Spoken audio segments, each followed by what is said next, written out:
Euroregione.news. Gorizia, Nova Gorica, Gradisca, Invisible Cities.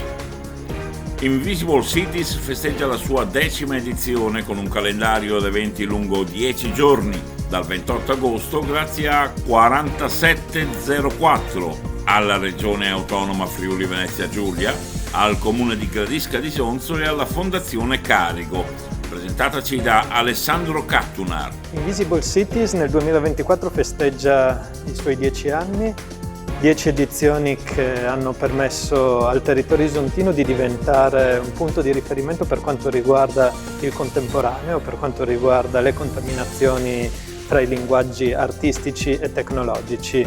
Invisible Cities nella sua 10ª edizione conferma le sue location di elezione, sarà presente prima a Gorizia e Nova Gorica e poi a Gradisca di Sonzo.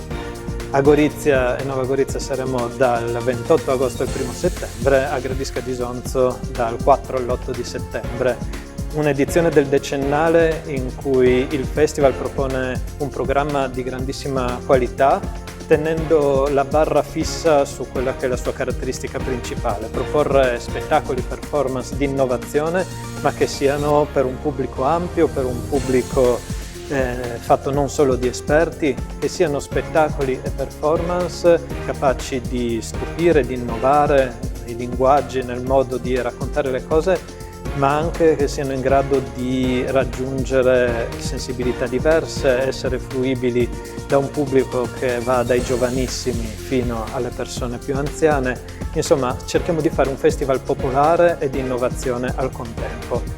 Un festival che quest'anno porterà a Gorizia, Nova Gorica e Gradisca di Sonzo alcune delle principali compagnie e artisti presenti sul territorio nazionale e internazionale.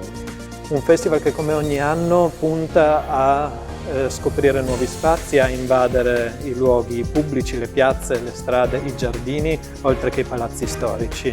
10 giorni in cui il pubblico sarà accompagnato alla scoperta delle città ospitanti, un programma che prevede spettacoli uno dietro l'altro.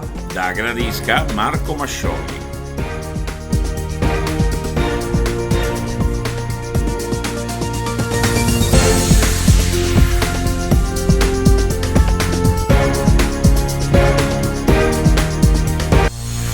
Euroregione.news.